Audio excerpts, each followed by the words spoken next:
Okay, good afternoon, everyone. Welcome to today's webinar. As Stephanie said, we're going to be talking about buzzworthy beescaping, empowering others to cultivate native bee habitats. So I've designed today's webinar to be a train the trainer style program. So whether you are a master gardener volunteer or an educator or science communicator in some form, even if it is just speaking to your neighbors, friends, and family about bees and pollinators, I'm going to be giving you tips on how to be effective communicators when it comes to native bees today. Now, of course, there's going to be a lot of content in here as well, so you all can learn more about our native bees.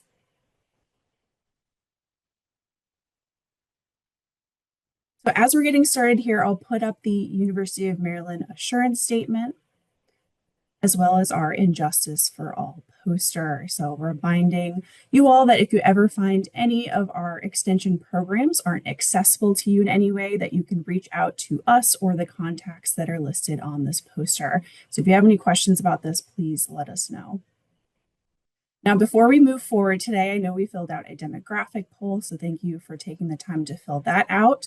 We're going to launch a quick pre-quiz check-in at the start of today's presentation. We'll have a similar looking post-quiz at the end of today's presentation as well. So this is just a little check-in point as we're getting started, checking in with our base knowledge for native bees, as well as some tips and tools when it comes to educating people about native bees. So hopefully you will see that pop up on your screen shortly. So thank you all for taking the time to fill that out. So let's take a look at the topics that we're going to go through today. So the first is we're going to look at native bees and how that relates to overall sustainability. Then we'll dive into more about Maryland native bee diversity. Then getting into tips and key recommendations when it comes to green space management for habitat creation for our native bees. So things like providing vital forage, so floral resources to provide nectar and pollen, as well as nesting sites. So nesting sites being things like ground, bare patches of soil, could be plant stems, and so on. We'll get into that.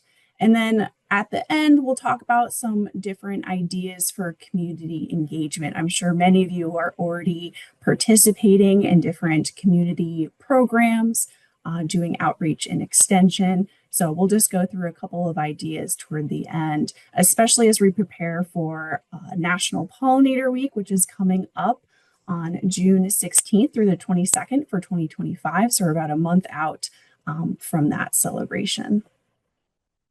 Now, throughout today's presentation, I will also highlight at least 4 trainer tips. So as I said at the beginning, this webinar is a train the trainer style.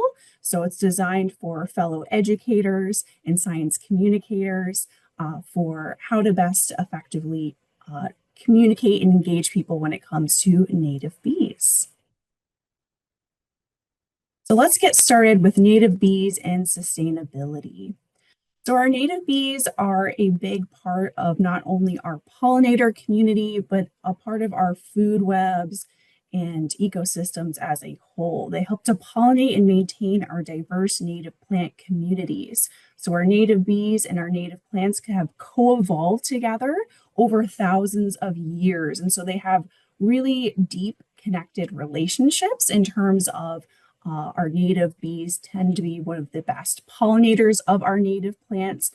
They've evolved certain mechanisms, behaviors, even body shapes and sizes to best pollinate certain flowers. Our native bees are also supplementing valuable crop pollination services that a lot of our non-native honeybees provide in our managed systems. So approximately $1.5 billion annually.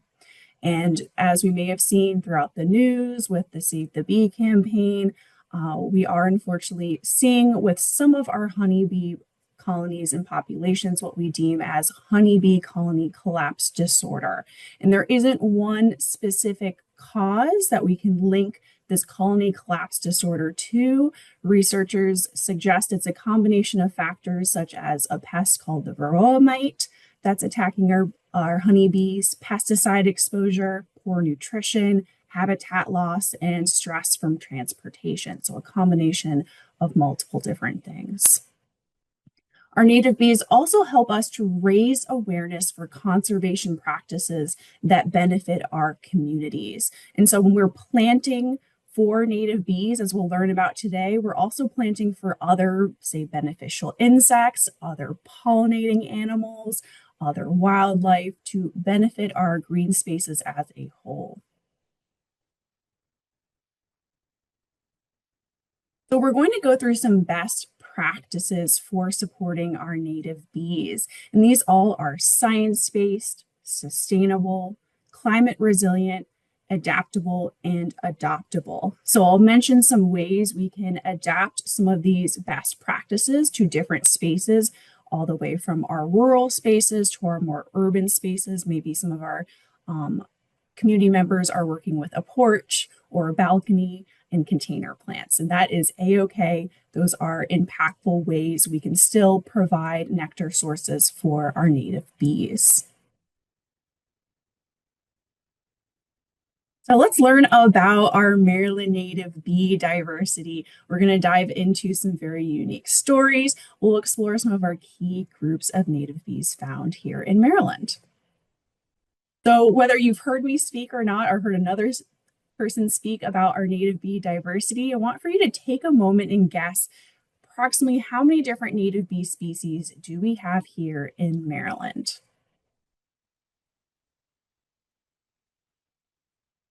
So far we've recorded about 445 plus different native bee species. So of course, these are the ones that we've just recorded. This can change over time. But it's really important to have a ballpark number, especially when we're communicating to people about our native bees, because a lot of people, when they think of bees, they just think of our honeybee, and that is a non-native bee, and it's one species. We have lots of different types of bees out there, and we're going to learn about them now. So here are some incredible photos of different native bee species that were taken from the USGS Native Bee Inventory and Monitoring Program. These can all be found on Flickr. They're going to be on a resource sheet that I'm going to mention a little bit later. But I find these photos really powerful. They're really bright, they're very sharp, and people can have a really up-close look at how different our different bee species can be in terms of color, in terms of the amount of hairs they have in certain areas, the patterns that we're seeing on their abdomen. So this can really open people's eyes up to the diversity, because when we're just seeing different bees flying around, they're super fast, we don't get a good look at them. So these photos I highly recommend to use in different educational settings. Now you may be thinking, wow, these are really cool photos. Were they really taken from around here? Well, yes, all these photos I believed are tagged with a location. These are the ones that I was able to find a location for. So in our surrounding counties, we are finding these bees that they've been collected and photographed. So that's really cool. Now, when it comes to fully grasping and wrapping our head around this diversity just within our native bees, we can even blow this up even bigger, trying to imagine the diversity of different insects we have all around us.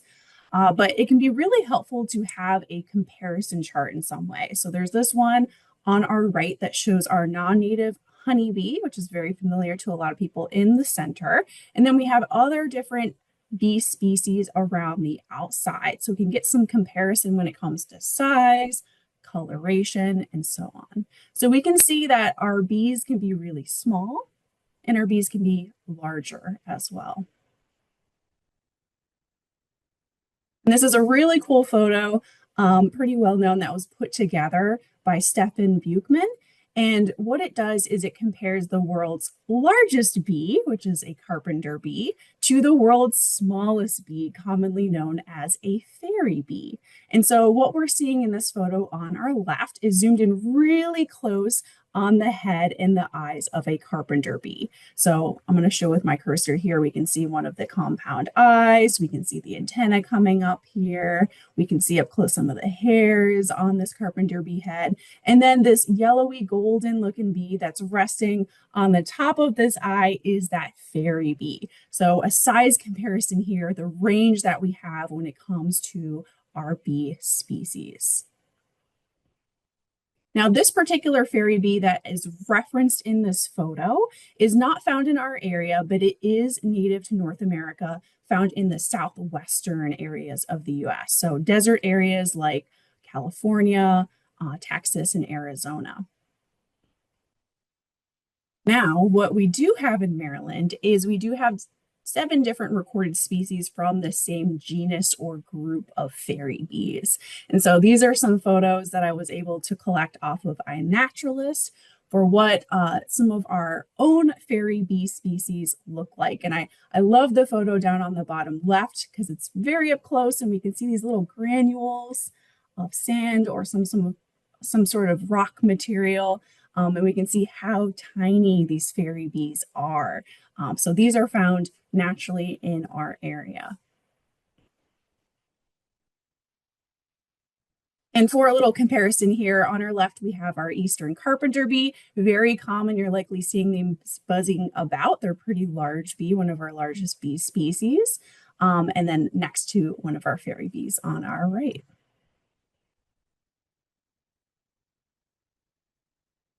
So as we're getting introduced to the diversity of different bees, it can be really helpful to categorize them in terms of how they are taxonomically labeled, right? So it can get a little confusing with the wording, the terminology, right? I don't expect anyone to memorize the different scientific names or groups for our bees, but when it comes to understanding the diversity and grouping together similar species that are related to one another, it can be really helpful to go by, say, families like we are today, to be able to start to recognize different similar bees as well as their key differences. So today, as we're looking at this classification of taxonomic hierarchy, we're at the very top. Kingdom is our broadest labeling that we're seeing here, all the way down to species level at the bottom as our most specific. We're going to land up at that family level for looking at key bee families in Maryland. So for each of these key bee families, we're going to go through what they're commonly called, some of their common names, approximately number of species that have been recorded for Maryland. Their general appearance, of course, this varies greatly by the species, but just some general idea of what these particular bees from this group could look like, as well as their nesting behaviors. Where are they nesting? So let's first take a look at Andrenidae. And these are commonly known as our mining bees. We have approximately 80 species or more recorded here in Maryland. Their general appearance is slender body, black with light or dark hairs. We have an image of an example species from this group on our top right. And their nesting behavior is they dig solitary nests in the ground. So we're going to learn that a majority of our native bee species are solitary. So they don't live in a communal hive like, say, our honeybees, for instance. We do have our bumblebees that are social, as we call them. So they do live in a communal group.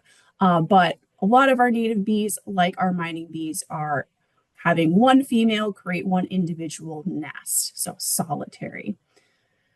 These bees prefer dry, sandy soil when it comes to finding sites to create her underground nest.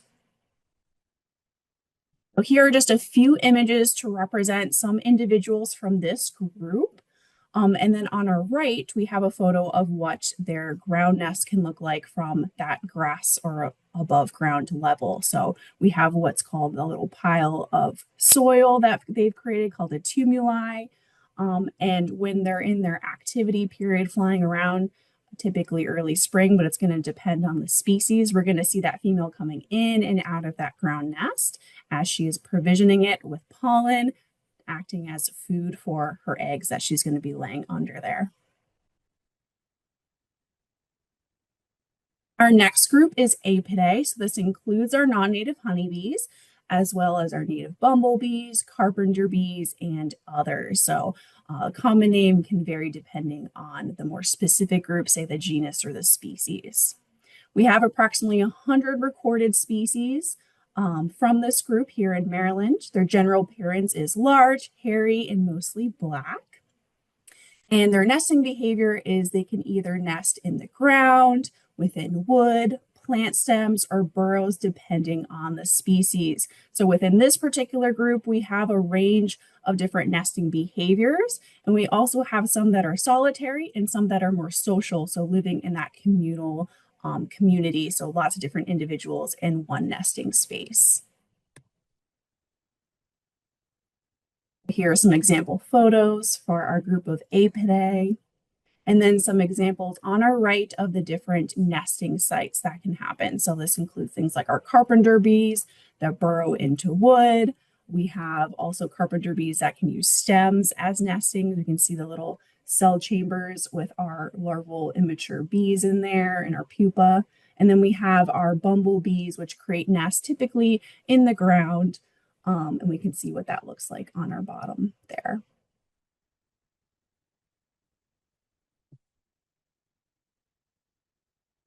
Our next group, Cultivate, is commonly known as our polyester bees, approximately 29 species. Their appearance is highly varied, so I couldn't even put a general appearance here. So we have a wide range of different morphologies. And their nesting behavior is they create solitary nests in the ground, preferring dry, sandy soil, like our group of Andrenidae, or in plant stems. Here are some example photos. Again, noting that we have a range of sizes for this particular group as well. And then we have examples on our right of what some of their ground nests can look like. Next, we have Halictidae, commonly known as our sweat bees, approximately 100 species here in Maryland, highly varied appearance as well, but a lot of them will be bright or metallic or even more of a dull coloration. Their nesting behavior is solitary or communal nests in the ground or within rotting wood. Let's take a look at some of our example species here. One of our common ones that we see flying around that we spot quite easily is pictured on our top left, which is our pure green sweat bee, small but really green metallic-y color that we see flying around. But colors can vary within this particular group. On our right, we have some examples of this pure green sweat bee species coming in and out of rotting wood, so one of their nesting sites. And our last group we'll talk about today is Megachilidae, commonly known as leafcutter and mason bees, approximately 70 species here in Maryland. Their general appearance is black with white or yellow hairs on the abdomen. Their nesting behavior is they nest in existing cavities and collect soil and plant materials to create brood cells, so little chambers that they will lay an individual egg in, provision it with food, and they can stack up multiple chambers within a pre-existing cavity that they find. Could be within wood, tunnels within wood they find, could be plant stems. So here are some examples of species from this group. We can see with our picture on our top left, we have one of our leafcutter bees chewing that little circle out of leaf tissue here. I see this happen out of our eastern redbud leaves quite a bit. So if you see those little circular cutouts and you're wondering what created those, it was likely our leafcutter bee. And so she will take those little circular cutouts of leaves, form them together to create a little chamber that she will place inside of a pre-existing cavity. So that will be the home for her baby bee to finish its life cycle and stay there until it emerges as an adult the following spring. So on our right, we have some examples of what their nesting sites can look like. If there are human-made and put out bee houses or hotels that have these tubes or tunnels out there, some of our bees from this group will utilize this as a nesting source, but some other more natural materials that they can utilize is any sort of abandoned cavity in wood, say from a wood-boring beetle that they could potentially use, or even within some of our pithy woody stems or even flower stems we've seen our native bees from this group utilize. So if you want to learn more about identifying some of our commonly found bees, I highly recommend this resource from the Maryland Department of Natural Resources. Has some photos, has a little bit of text and some pointers for key traits to look at when we're differentiating some of our key bee species and groups.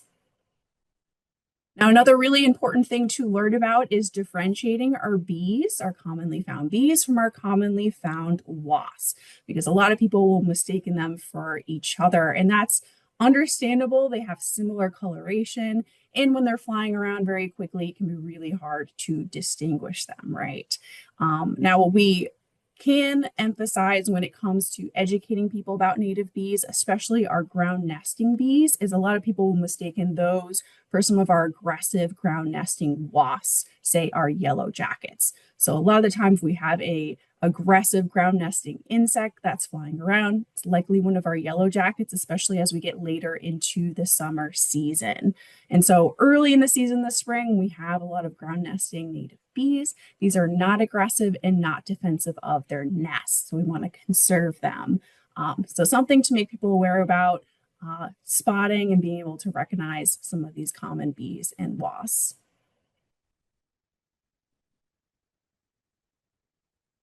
Now, when people think about bees, and I mentioned this a little bit earlier, the first thing that typically comes to mind is our honeybee.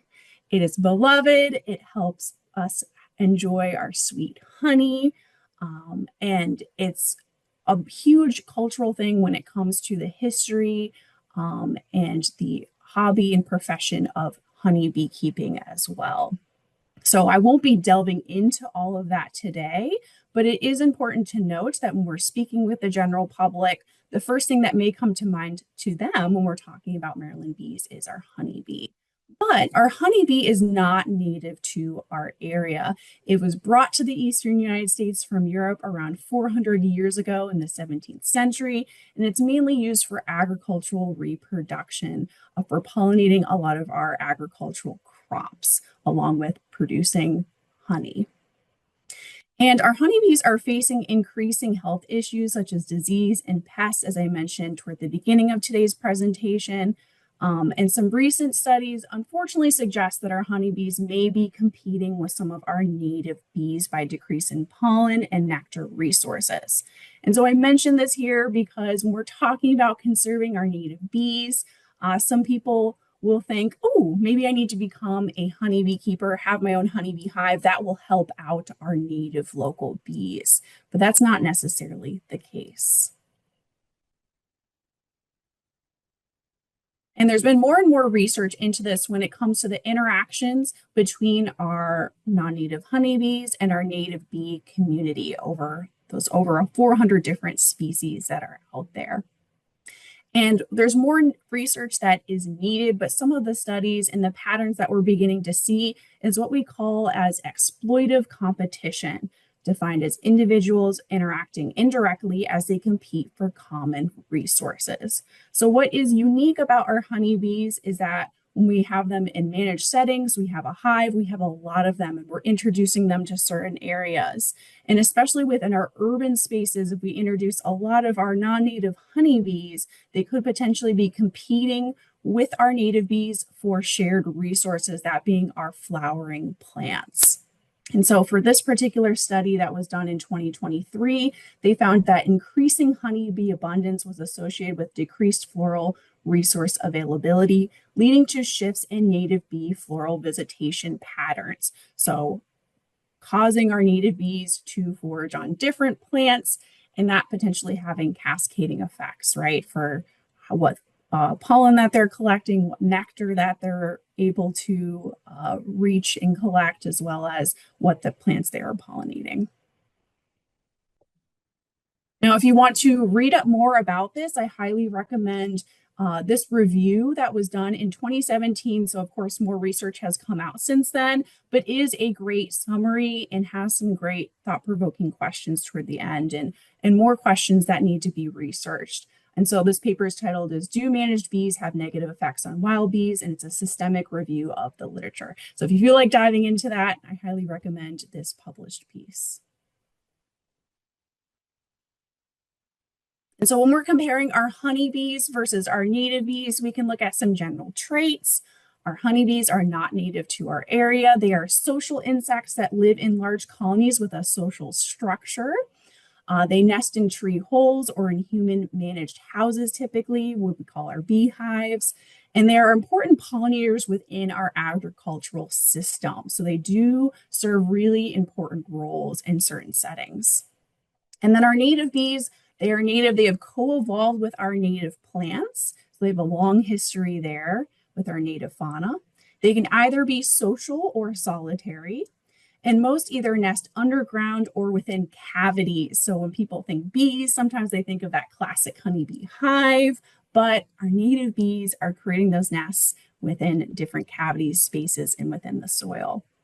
And our native bees are important pollinators of our native plants. So if we care about our biodiversity, we care about the reproduction and the continuance of all our different native plant species, we need to be thinking about who is helping with their reproduction, which is our native pollinators. And so when looking at both of these groups, today we're going to be really focusing on our native bee species when it comes to sustainability and conservation of our wild systems, as well as our more urban settings that are lacking a lot of the resources needed to support our native bees. So that leads me to my first trainer tip for today, which is to teach people to recognize different bees, helps raise awareness and can increase nature connectedness and lead to environmentally friendly behaviors. This also leads to my first resource, which is for people who want to learn more about the different Maryland native bee species. So this is the resource I will point to where it is located toward the end of today's presentation.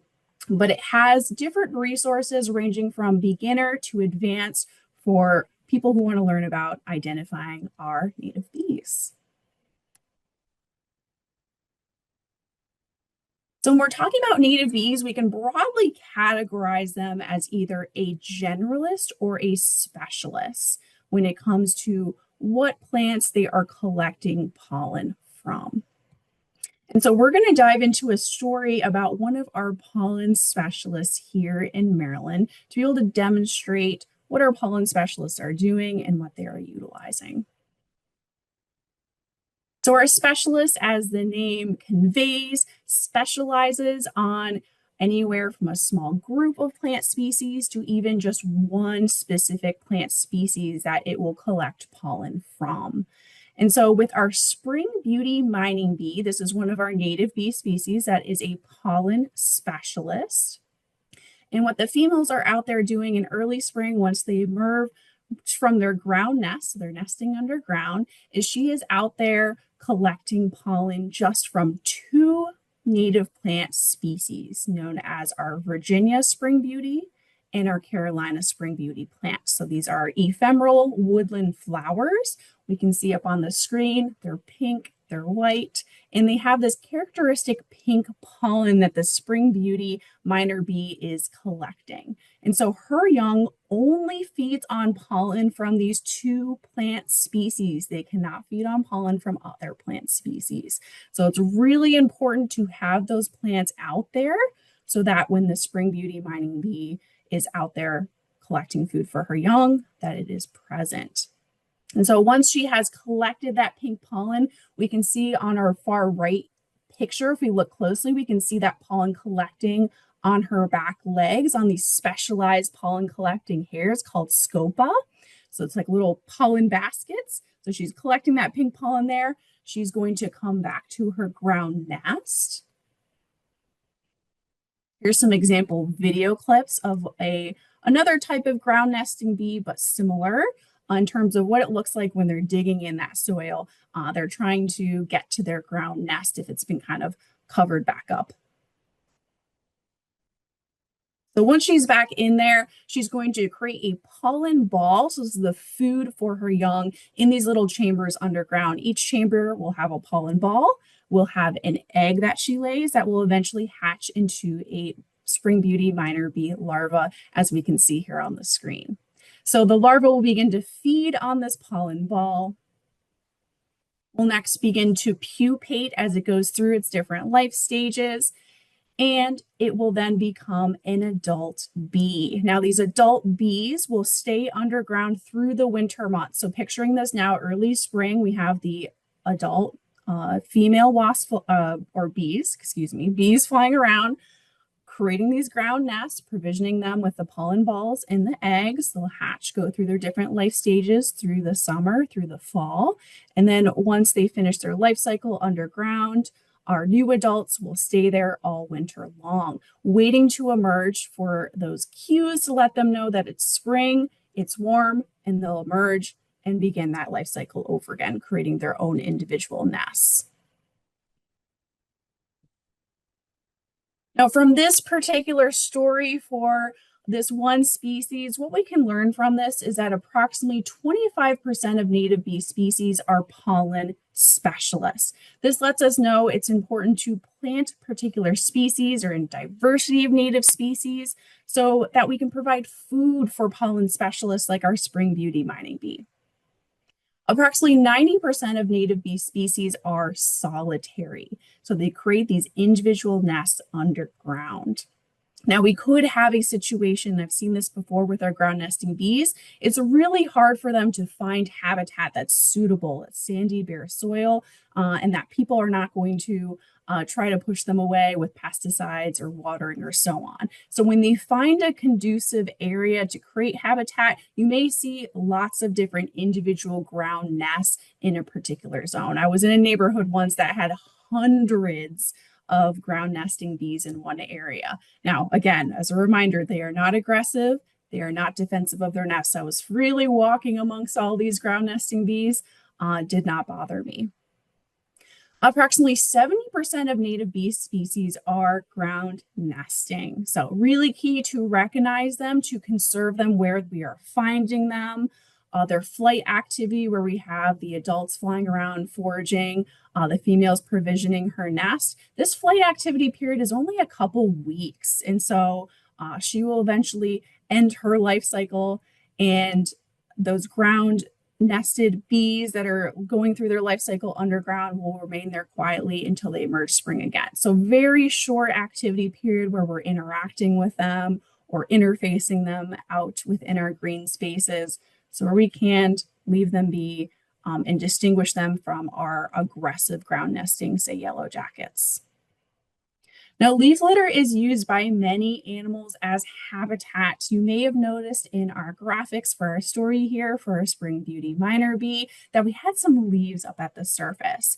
And this leaf litter is important in terms of temperature regulation, potentially for protecting the ground nest from different predators from recognizing it. And so this leaf litter is there to support not only our native ground nesting bees, but other wildlife. We know that a lot of our native butterfly and moth species spend the winter months within leaf litter, go through that cold period to be able to emerge come spring. So if that leaf litter wasn't there, they wouldn't be able to survive the winter months and come out in the spring as adults.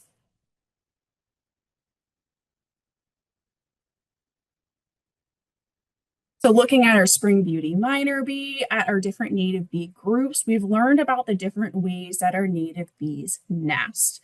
Could be that they're nesting underground, could be that they're nesting within pre-existing holes, tunnels, and shelters. So this could be flower stems, pithy woody plant stems, could be an abandoned animal burrow, could be within abandoned bird houses, or within fallen logs that have different holes, crevices, spaces that they can nest in.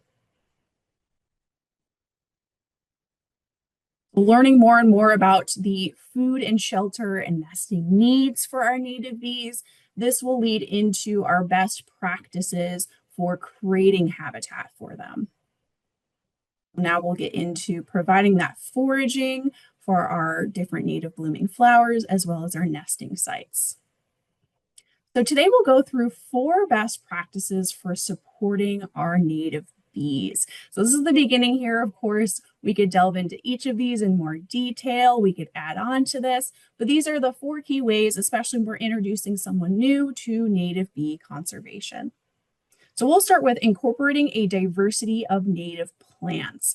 And we're talking about native plant selection and placement within our green spaces. We're not only talking about species diversity, but we're also talking about structural diversity. So different types and forms of plants, creating different spaces, microhabitats as we call them. So having things from ground covers to native grasses and sedges, to herbaceous flowers, to shrubs, to trees. So all of these different structures and textures that we're adding to our green spaces will create these little microhabitats to provide the shelter needs of our native bees, as well as providing a diversity of floral resources within that. So here's an example of that structural and species diversity down at the pollinator garden in Washington, D.C. As well as an example of someone's front yard, they converted to a native plant garden. We can see grasses, we can see shrubs, we can see flowers, lots of different diversity there. Now, another thing to consider when we're talking about selecting different native plant species is the shape and the depth of the flowers that they provide.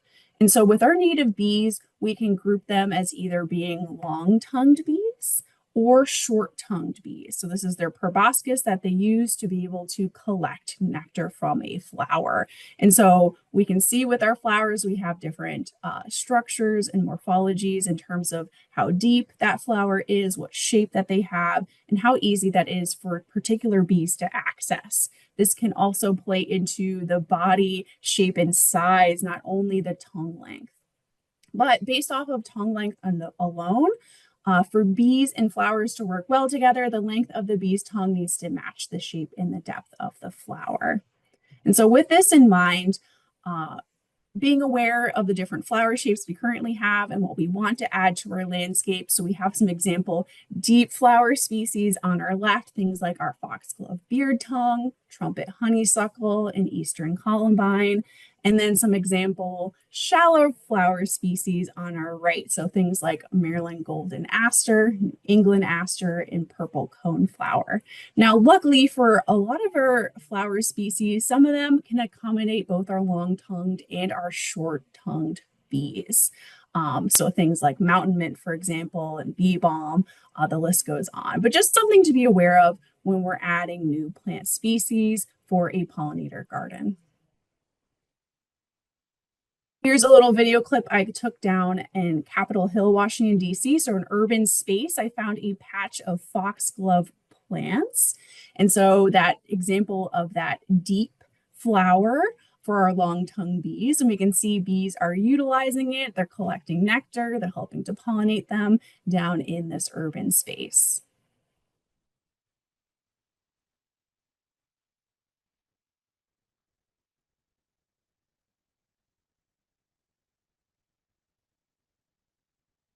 So one question I get quite a bit is, what about our non-native plants?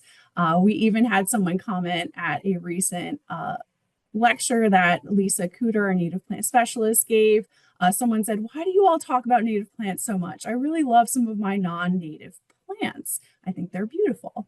And so when we're working with the public, we do need to be realistic. People typically already have a lot of non-natives within their yard, and it's about taking those baby steps, right? If we're adding new plants to the area, if someone's interested in adding new plants, we do want to prioritize our native plants first because they best support our native bees and other native wildlife.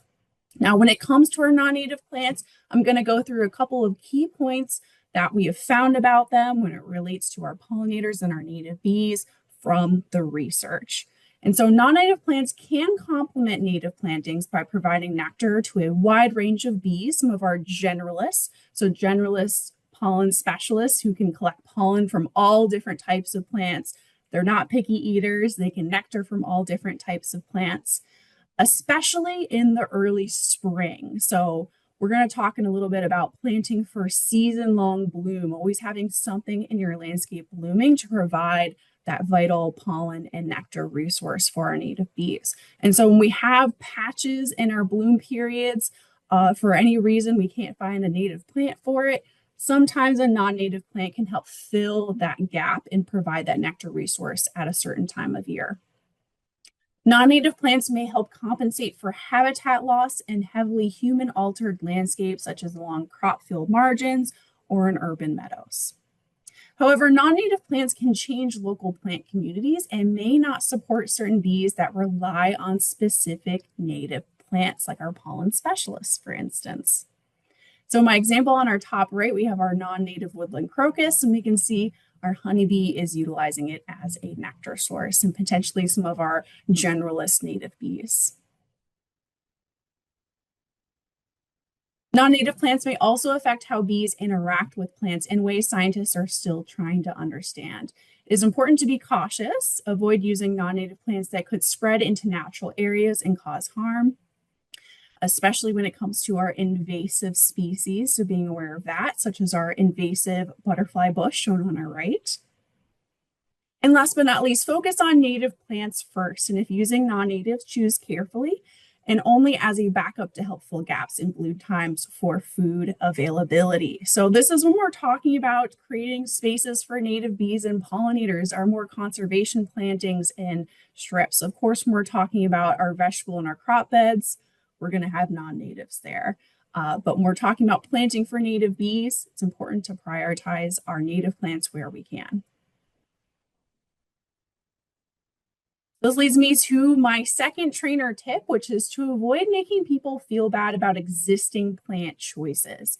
Meet people where they are to foster greater encouragement and long-term impact.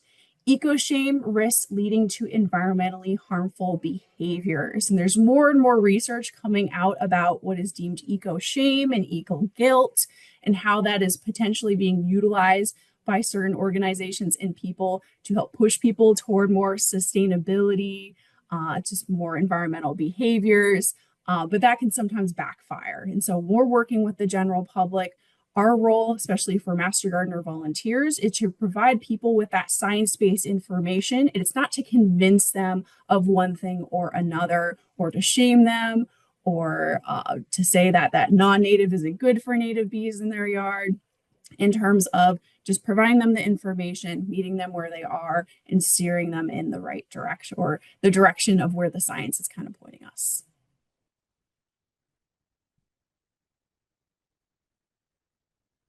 We talked about diversity. Now we're going to be talking about regionality for our native plants. So talking about what native plants are native to, say, our ecoregion. So throughout Maryland, we have a diversity of different ecoregions, for instance. And these are areas where ecosystems, type, quality, and quantity of environmental resources are generally similar. And then we can also talk about plant hardiness zones, which are based on average annual extreme minimum winter temperature to determine where perennial plants are likely to thrive. And so when we look at a map that shows our different plant hardiness zones, we can take this with us when we are plant shopping for our perennial plants. And so our perennial plants will have on the tag most likely an area that is labeled as that hardiness zone, that USDA hardiness zone. So keeping in mind where you are, what your hardiness zone is, and if that matches up with this perennial plant. And this keys us on a plant's cold tolerance in terms of choosing the right plant for the right place so it can thrive and survive.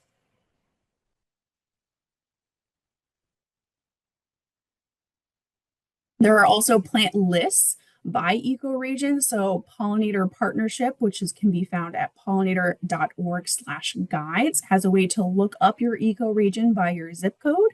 And then they recommend a corresponding planting guide based off of your ecoregion.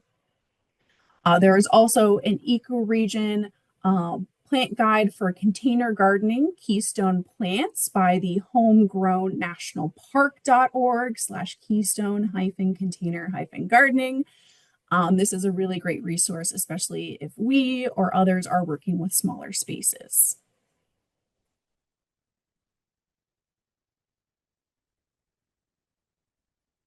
Some other more broader plant lists we can take a look at is plant lists for the Mid-Atlantic region from the Xerces Society, as well as native plants for wildlife habitat and conservation landscaping for the Chesapeake Bay watershed. This is a really great booklet. If you don't have a hard copy of this, luckily there is a online PDF free version of it, and that is can be really nice to pass along to other people we are working with too.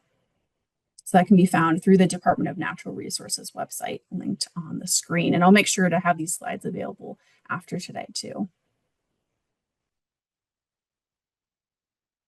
Next, we'll talk about phenology. So season-long bloom, always having something in your landscape that is blooming, that's providing vital nectar and pollen resources at all different times of year, from early spring to late fall. And this helps to boost pollinators' climate resiliency. If you joined us for last week's webinar about National Pollinator Week, I talk about some of the impacts our pollinators are facing when it comes to climate change. And one of those is what we call a phenological mismatch. So in some cases, we have our blooming plants blooming earlier than the emergence of our native bees, or vice versa, where we have our bees emerging before their host plants are blooming. And so we have this mismatch here between the pollination needs of our plant and the nectar and pollen needs of our pollinators. And so if we always have something blooming, it helps to provide those resources. Of course, this can be tricky when it comes to our pollen specialists. So they are going to be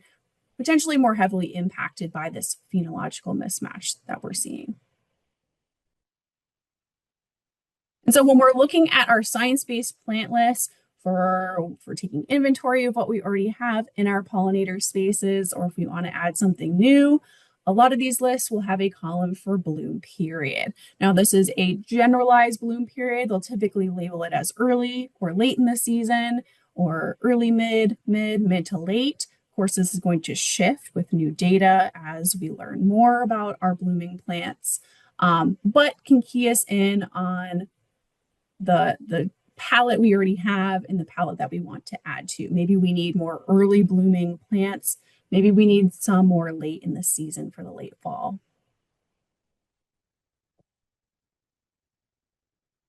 And then design, always making sure that we're adding a plant that's going to thrive in the sun and soil and water conditions that are there. Not all plants will thrive in full sun. Not all plants will thrive in really wet soil conditions. So checking in with that space, what are the conditions that are there? What are the different plants that can thrive under those conditions? We can get creative with different spaces. Traditionally, when we're talking about pollinator gardens, people will typically talk about a yard or a garden, but we can think about our pollinator spaces as also being pit stops for our container beds and our potted flowering plants. So some of our native plants can grow well in containers and pots and can be placed on porches and balconies. And this also provides really valuable nectar and pollen resources for our pollinators as they're moving within our landscapes. It can be important to group flowering plants together of similar or same species, have lots of individuals from the same species to help with that reproduction and the pollination amongst that species, as well as helping to reduce foraging distances for our pollinators and native bees, and helping them to easily locate certain species and flowers they may be preferring. Knowing it's okay to start small, a lot of our native plants can be pretty costly if we're going out to different retailers and growers. And so knowing that starting with one new native species that we're adding to our space can be okay, and growing from there. Luckily, there are a lot of emerging seed shares and potentially plant shares, so check in with your area and your local programs. And when it comes to design and kind of planning out how we want to lay out our different native plants. There are some really great templates that were created by a Bee City USA group out of Howard County, Maryland. This is a part of the Xerces Society for Invertebrate Conservation. And they have plant design guides based off of all the different combinations of sun and soil conditions. So sunny dry, sunny wet, shady dry, shady wet. So you can get some inspiration from this. Of course, you don't have to follow it to the T, but to get some ideas for different plant species and arrangement of those species in certain areas. And just some inspirational photos of different pollinator spaces I've been seeing around Maryland.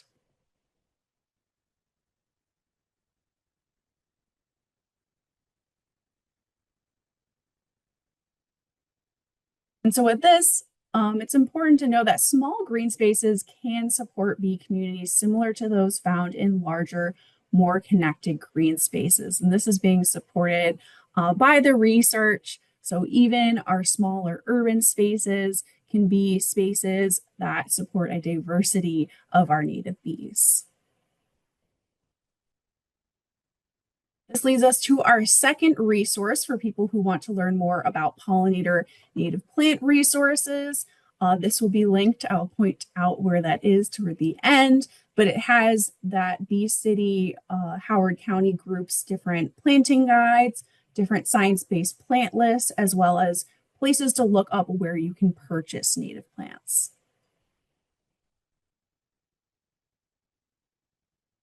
So our trainer tip number 3, recommend people incorporate cues to care with their pollinator gardens. This can be things like short fencing and edging, tidy paths, attractive signage, and etc., which can lend to what we deem as cultural sustainability. So acceptance by your peers, potentially your neighbors, letting people know that this is an intentional space. So sometimes our native plants can look weedy, they can grow really tall, they can flop over sometimes. And so some people can view this as being an unkempt yard or space. And so if we add in little hints of this is intentional, this is how this native plant grows, we're adding this here to benefit our native wildlife, we can add in little signs like the short fencing, different paths, mowing clear ways for people to walk through certain areas, as well as educational signage can be a really impactful way to let people know why you're leaving the leaves there. The sign can let people know that it's vital habitat for a lot of our pollinators and other wildlife. Next will lead to leaving bare ground patches and plant debris. So as we've learned, a lot of our native bees will nest underground and they prefer that dry, sandier soil with lower amounts of vegetation. So it doesn't have to be completely bare. Sometimes they're finding little spaces amongst turf grass or other vegetated spaces. And if we feel strongly about not having them in certain areas, we can plant that area so it is more vegetated and boost the green space there. Now, I will urge that they are losing a lot of their habitat, so where we can, leaving them be. Like I mentioned earlier, they have a very short activity period and they are not aggressive. In that particular neighborhood I mentioned that had hundreds of ground nesting bees, it was in a little green strip space between townhouses. They called me out there and they had a lot of concerned neighbors. They were worrying about what were these bees, especially when they were walking by and seeing all this bee flight activity. So we worked together and created this little sign to let people know that these bees are nothing to worry about and that they're not aggressive. We also know that some of our native bees utilize plant stems, such as woody shrub and flower stems, to spend the winter time, what we call overwintering.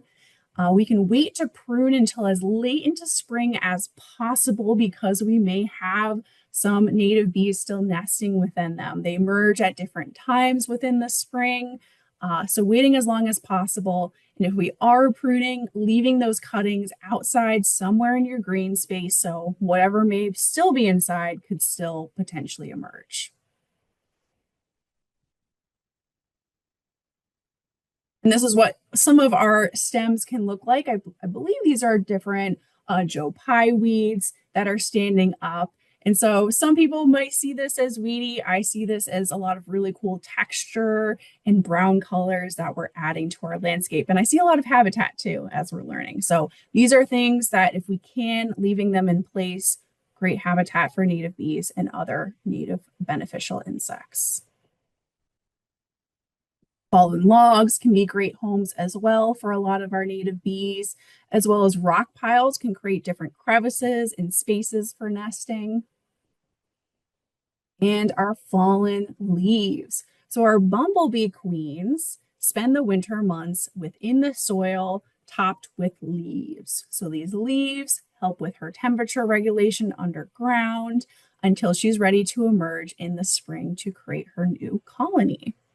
And so not only are bees, but lots of different beneficial insects like our Luna moths will create their pupal stage and be within leaf litter through the winter months, emerging in the spring. So if we were to remove that leaf litter or to shred it, that's going to destroy or remove all the different beneficial insects that are within that leaf litter or that are using that leaf litter in some way, maybe underground. Next, we have adding shallow, clean water sources. So this is used for hydration, cooling, and feeding their young. So even our insects need a drink too. Some of them will get the water that they need from the different plants that they're feeding on, but some need to supplement, especially in our drier, hotter times of year, like we saw last summer with some of our drought periods. So we can add shallow perches with rocks or marbles with clean water, making sure to change that out at least once a week, if not twice a week, so we don't add habitat for our larval aquatic mosquitoes. So our mosquitoes can complete their life cycle fairly quickly, so really important to dump out that standing water at least once a week.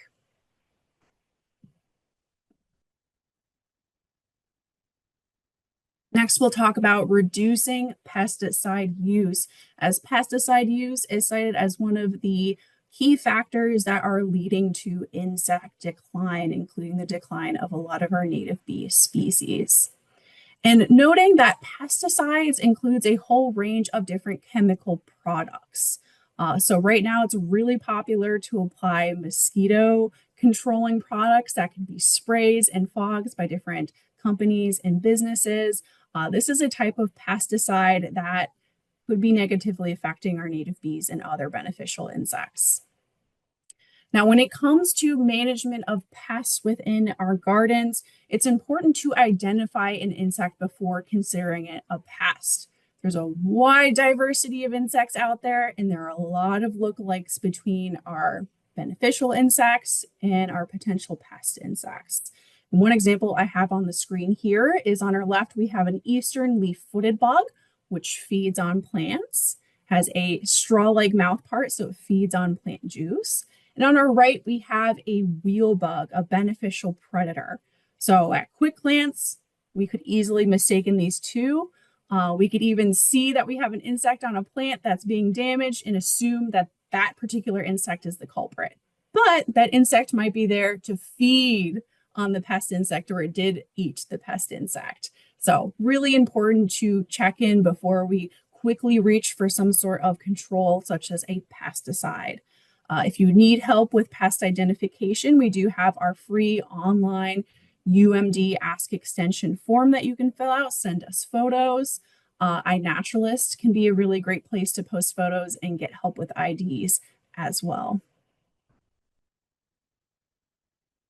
Tolerance can be really key when it comes to sustainable pest management. For creating these conservation spaces for not only native bees, but other pollinators, we have things like caterpillars, the immature stages of our butterflies and our moths that need to feed and chew on foliage. This is their food that they need to go through their life stages. So we need to tolerate some chewing damage, right? Luckily, our native butterflies and moths and other beneficial insects have evolved with our native plants. So a lot of the time our native plants can tolerate some minor feeding damage and still grow up to be healthy plants.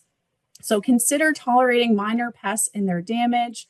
One example of this is different gulls that we might find on leaves and woody stems. Most of these are a form of aesthetic damage.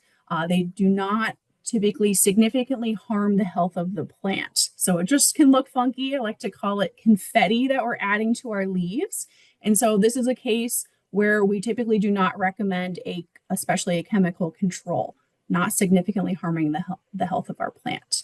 And then on our left, we have a tomato hornworm, which is the immature stage of a particular moth. And these can feed on our tomatoes, unfortunately, via pests. And what we're seeing on the back of this tomato hornworm are these white cases. These are the pupal cases of what we call a parasitic wasp. This parasitic wasp provides sustainable pest control. She lays her eggs inside of this tomato hornworm. The larval immature wasps feed on the blood, the hemolymph of this tomato hornworm, eventually emerge out. They create these silk cocoons to finish their life stage and emerge out a new wasp. So if we see this, we see these pupal cases is a good sign we have sustainable pest control happening. We want to leave these be so they can emerge as new pest controlling wasps.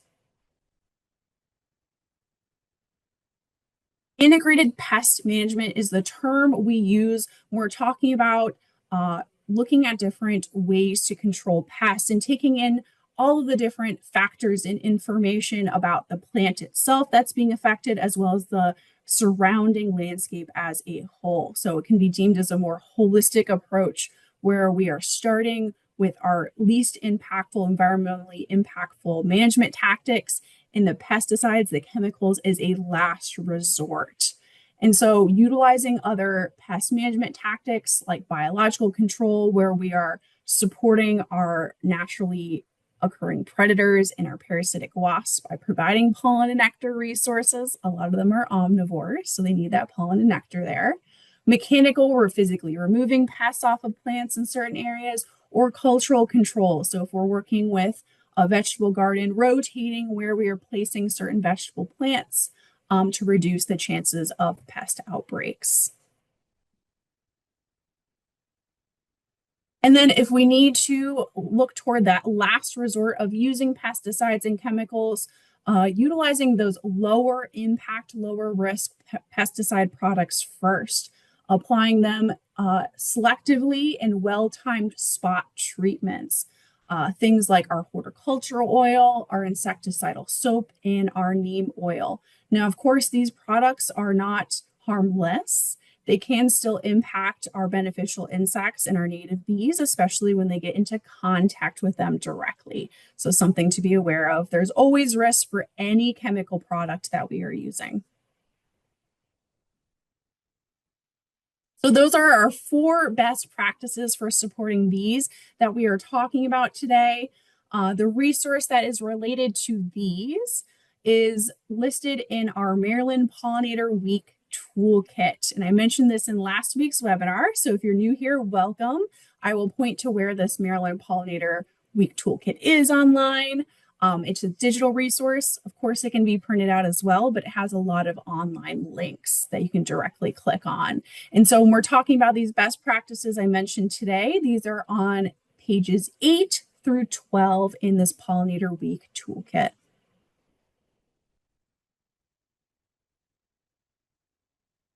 So as we're getting toward the end, we're going to talk about community engagement, all the different ways we can engage the public, our peers, our neighbors, our family, and friends when it comes to learning more about our native bees and other pollinators. So things like leading workshops, could be at a farmer's market, could be at a festival or some sort of community event or center. We can have demonstration in community gardens. That could be even our own personal garden that we're showing to our neighbors. We're letting them know why we added that particular native plant there. We're pointing out all the different pollinators and native bees that are visiting the plants within our yard. We can go to pollinator themed events and festivals and lead them ourselves, plant seed and shares. The list goes on and on. Even an educational sign can have a big impact. So this leads us to our final trainer tip, which is to create opportunities for all to get involved with hands-on pollinator conservation activities. These hands-on experiences can lead to fascination, empathy, and a personal sense of efficacy.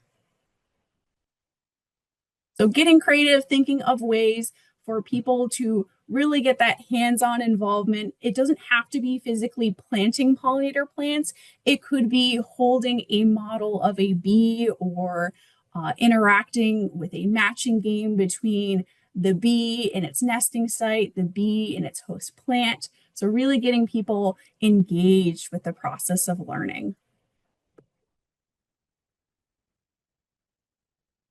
That leads us to our final resource, which is for people who want to learn more about pollinator community engagement resources. Of course, there is much more in our Pollinator Week toolkit I will mention soon.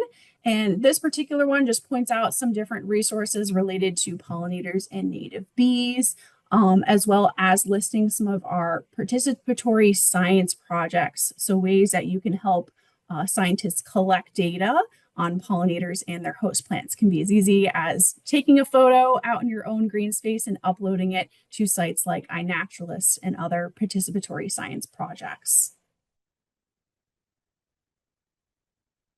So we'll go through some of our key takeaways related to what we learned about native bees. And the first is Maryland is home to over 400 native bee species, each with unique behaviors and foraging and nesting needs. Because native bees are so diverse, they have a wide range of food preferences and nesting requirements.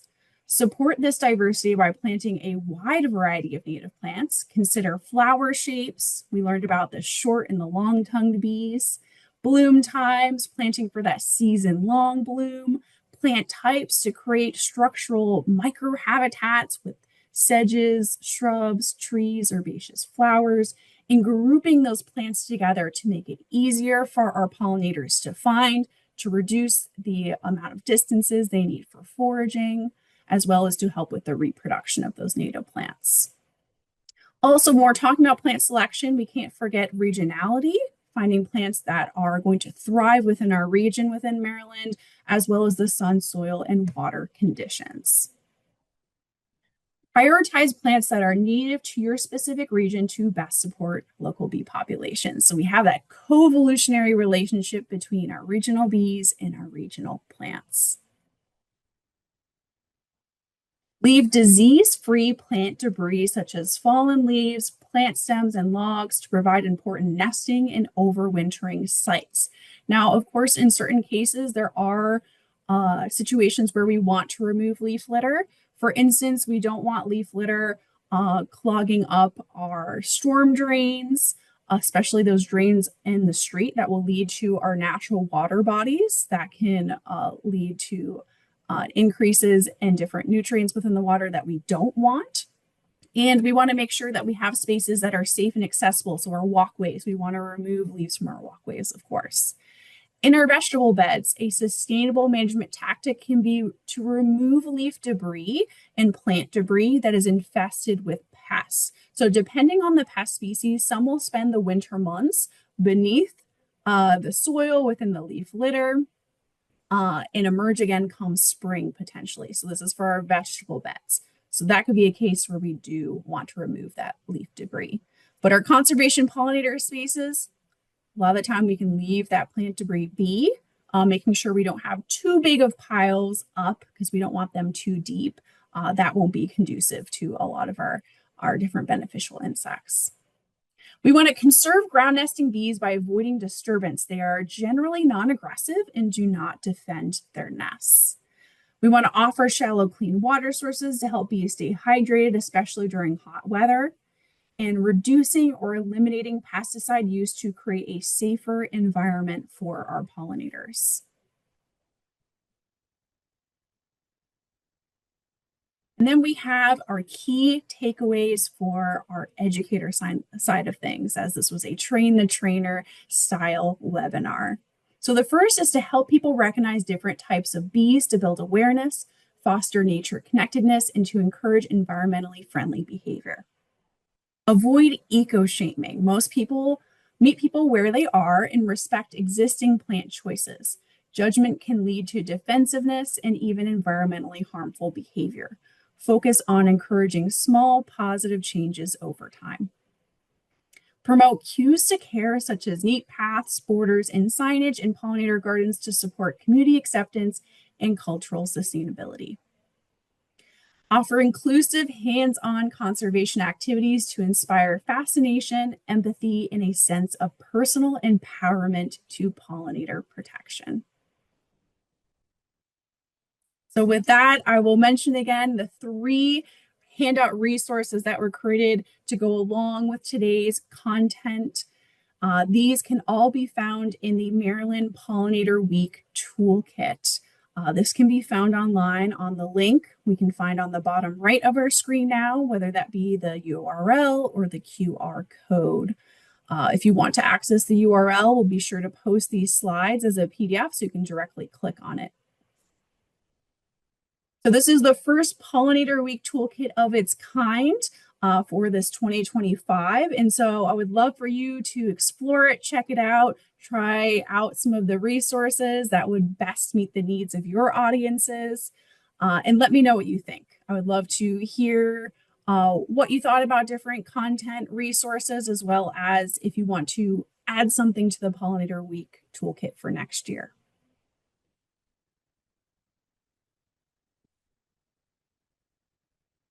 So these particular 3 resource pages can be found on page 15 of our Pollinator Week Toolkit.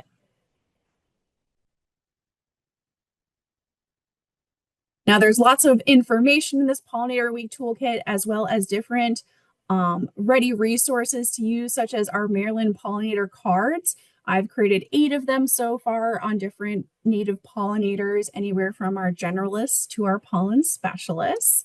And these can be printed out, separate in terms of front page, back page, or they can be printed front and back. If we print them separately, it can be a great opportunity to have people try to match them up, the photo of the pollinator to the different diet, nesting, and floral needs, or we can kind of put them together and have them flip and interact that way. So lots of different options here. So with that, I'll leave you off with one final message for this afternoon, which is to promote pollinator awareness through supportive, inclusive education that inspires small changes, connections to nature, and community-friendly conservation. So I want to thank you all for your interest in engaging our communities about our native bees and our pollinators. I appreciate you taking the time to be here with us. And with that, I'm happy to answer any questions.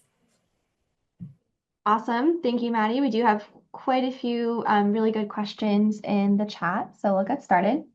All right, so this one you did cover in the presentation, but we can just do a quick reminder. If folks are leaving, in this case, Liatris, but some other stems standing all winter for the bees, when do they remove them in the spring?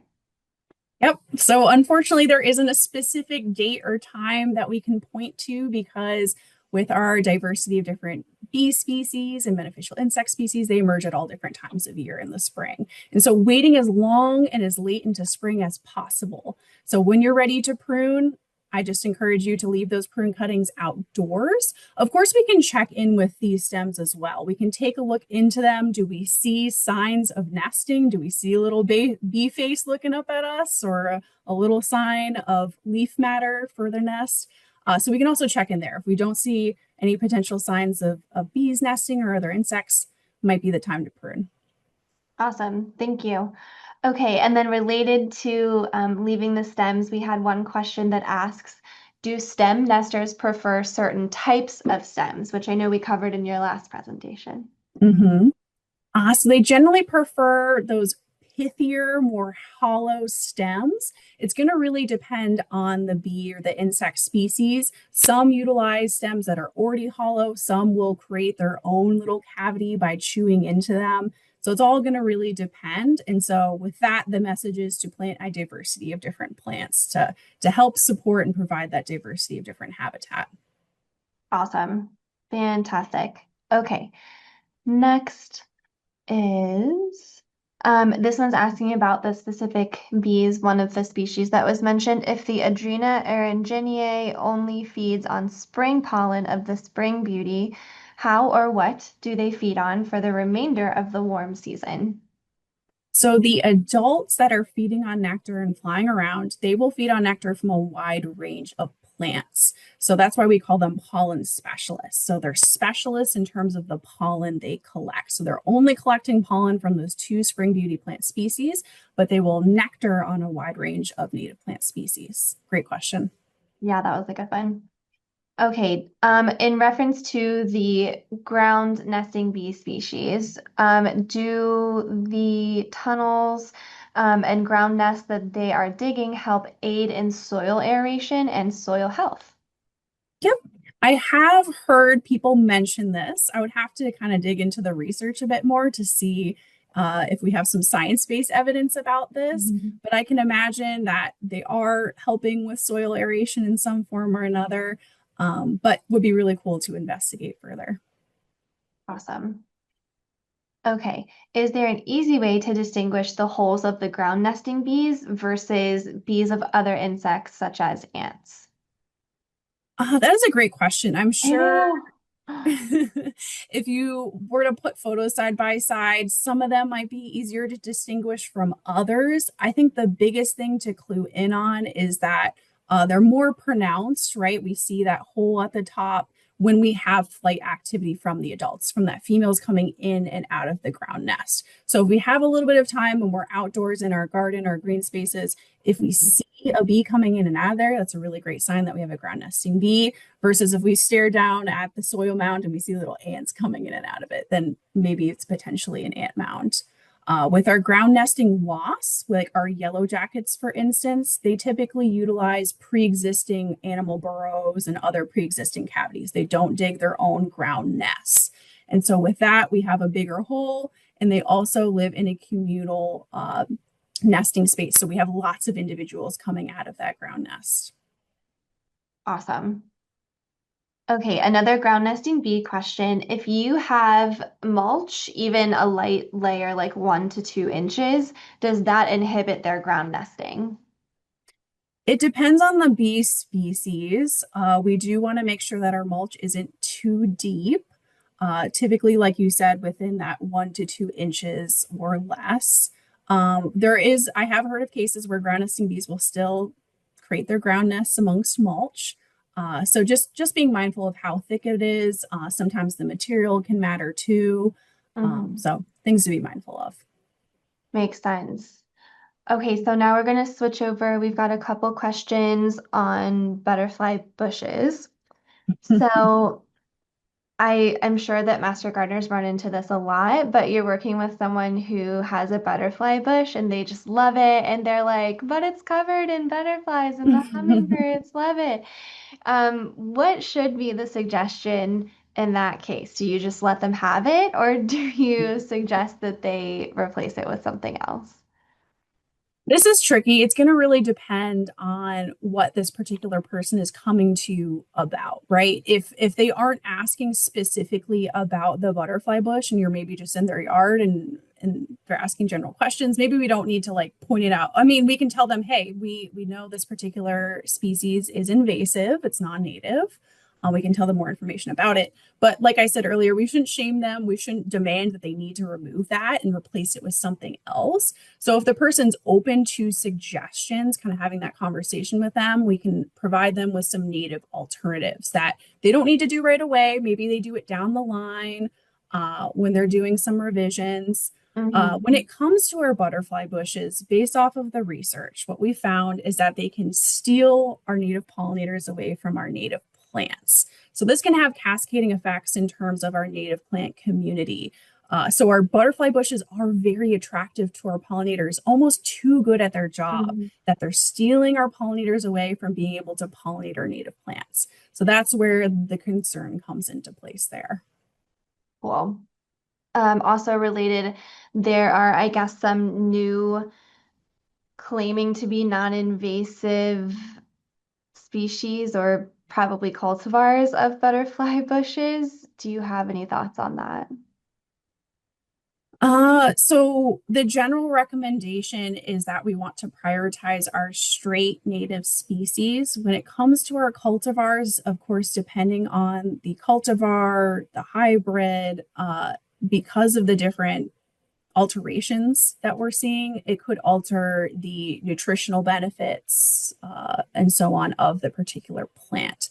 So a lot of the time when we're doing different hybrids, cultivars, we're looking for different colors and textures that can look beautiful in our landscapes, but that can alter the kind of ecosystem values that it can provide. So there's a Right. lot of more research we need on this, but Yes. what we're seeing so far is the patterns is still pointing us to really prioritizing those native straight species where we can. Got it. Okay. Someone is asking if you could talk at all about pollinator strips for any type of garden. Pollinator strips is a really great practice in terms of if we have, say, a vegetable garden. These are utilized in some of our agricultural systems as well, where we have an agricultural crop, we have a vegetable garden bed, and then along the side, we add a strip of, say, pollinator plants and floral resources. This can be a great tactic in terms of attracting beneficial insects, like, say, our predators and our parasitic insects. Like I said earlier, they're typically omnivorous, so they supplement their diet, or a lot of adults are only nectar feeders. Could be the immature stages that are predatory or parasitic. And so we're attracting those pest controlling insects toward our agricultural crops or vegetable beds. So really great pairing of the two for our managed spaces. Hmm. Okay, this is a really good one, especially when we're talking about train the trainer and some of the techniques that you were mentioning. One of our guests asked, how do we counsel people who want to grow flowers, but they're super afraid of bees, afraid of being stung, afraid of having an allergic reaction to the bees?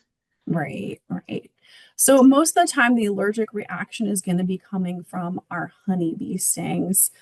So it's something to just be aware of. Of course, check in with that particular person's allergy, their fear, meeting them where they are. This is completely Mhm. understandable. I'm sure a lot of us have been stung by some Mhm. sort of stinging insect in one case or another, and it can be a very negative experience. And so, it can be about kind of introducing them, creating safer spaces in terms of having them be around more of our native bees that are not aggressive, not defensive. Most of the time, you're only going to get stung if you slap them or you hold them against your skin by accident in some way or step on them. This can be tricky. There are a lot of really great resources out there. One of them's linked in, I think, that fourth resource or that third page that I mentioned about people who are afraid of getting stung from our bees. Mhm. Um, but also helping them understand that it's not possible to exclude just our bees from it, for instance, from our pollinator spaces. We get this Right. request sometimes where I want to create a pollinator garden, but I don't want bees. Well, that's not really possible when we're outdoors. Right. Makes They're going to sense. be coming. And helping them recognize the diversity of bee sizes too. I think our Mhm. tiny bees can be less intimidating.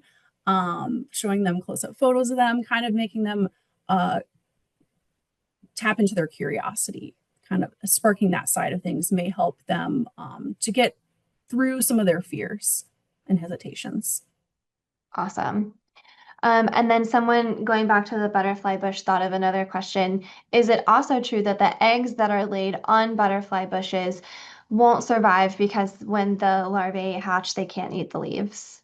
That is true. Yes, we haven't found any caterpillar that can feed on that foliage and survive. So, yes, unfortunately, if we do have a mother insect that has chosen that as her nesting site or her egg laying site, that is Mhm. not good for supporting her young. Got it. Okay, so the last one, which is related more to our pollinator program overall, do you have any information that you'd like to share about a statewide pollinator garden certification program, kind of similar to the Baywise program? That is a great question. So we are still in development of this. This is something I'm hoping to move toward, and I want it to be the case of kind of providing a framework for our counties that may not already have a pollinator habitat or certification program. I don't want to create more barriers, so it won't be that you have to be Baywise certified to be pollinator certified, Hmm. or from the master gardener perspective, either they can be utilized in conjunction or separately. That's kind of what I'm envisioning there. And I want to work with the counties that have existing pollinator habitat certifications in place so that I can provide you and support you with further resources to for all the wonderful work you're already doing. But yep, just making it easier for our other counties that may not have certification programs in place. Awesome. But stay Very tuned. exciting. Yes, of course. And we've got another question that just came in. Um, let's see. Okay, I think they're asking about neem oil. Does neem oil affect butterfly larvae on milkweed or joe pye or other flowers? It could potentially, it's going to really depend on the product, the application method, the stage of the insect, but just noting that neem oil is a contact product. So it needs to get into contact with the insect to have a negative effect on it. So, in theory, if we have the neem oil coming into contact with the caterpillar in any way, it could negatively impact it. So, just things to be aware of. Yeah. Thank you. All right, perfect. Well, that was all of our questions. We got through them right on time.